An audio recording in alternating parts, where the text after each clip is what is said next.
تم فلاح پا جاؤ۔ یا ایھا الذین آمنوا اصبروا وصابروا، اے ایمان والو صبر کرو اور صابر بنو، صبر کرو صابر رہو، یعنی جو ذاتی تکلیف آئے اس پر بھی صبر کرو، اور مصابرہ کا معنی سامنے سے آنے والی تکلیف، اگر بیماری آ گئی، کوئی پریشانی آ گئی، کہیں کوئی اپنا دنیا سے چلا گیا تو یہ ذاتی تکلیف ہے، اس پر بھی صبر کرنا۔ اور اگر اپنوں نے بیگانوں نے کوئی تکلیف پہنچا دی، کوئی اذیت دے دی، وہ اذیت کئی صورتوں میں ہو سکتی ہے، تانا بھی ایک اذیت ہے، طنز بھی ایک اذیت ہے، کسی شخص کے بارے میں غلط کلمہ کہنا بھی ایک اذیت ہے، اور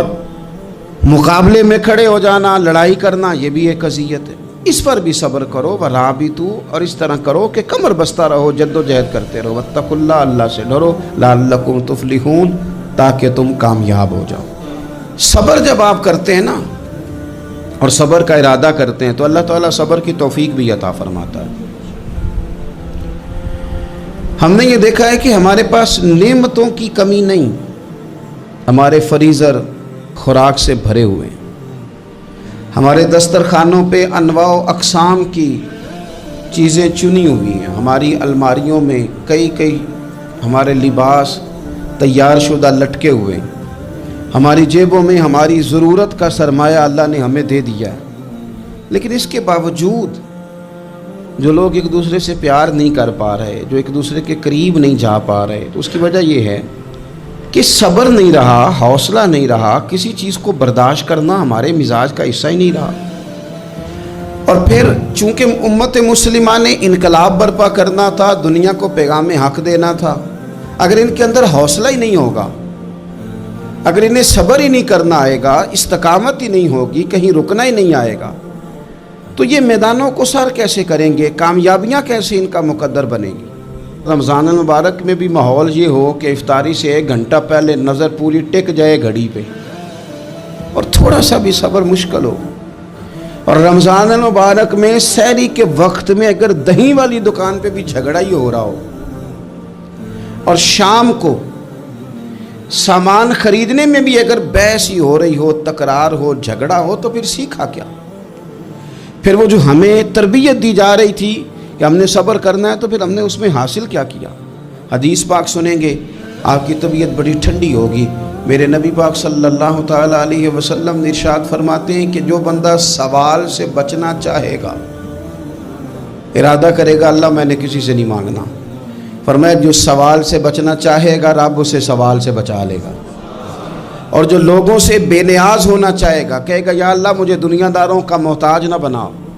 اپنی بارگاہ سے عطا فرما۔ جو لوگوں سے بے نیاز ہونا چاہے گا اللہ لوگوں سے بے نیاز کر دے گا، اور فرمایا جو صبر کا ارادہ کرے گا اللہ اسے صبر کی توفیق بھی عطا فرما دے گا۔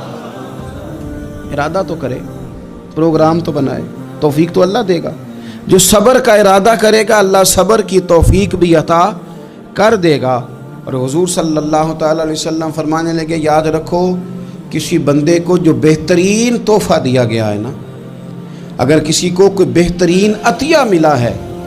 تو پھر اللہ تعالیٰ نے اسے صبر عطا فرمایا ہے۔ یہ بہترین تحفہ ہے، اس سے زندگی سنور جاتی ہے، اس سے انسان باوقار اور مطمئن ہو جاتا ہے، اس سے اس کے شب و روز آسانی سے بیتتے ہیں، وہ دنیا کی پک ڈنڈیوں سے آسانی سے گزر کے اللہ کی بارگاہ عالی مرتبت میں سرخرو ہو کر حاضر ہو جاتا ہے۔ لیکن اگر بے حوصلہ ہو، صبر نہ ہو، پھر نقصان روز بروز بڑھتا ہے۔ اور پھر میرے رسول پاک صلی اللہ تعالیٰ علیہ وسلم ارشاد فرماتے ہیں کہ اصل بات یہ ہے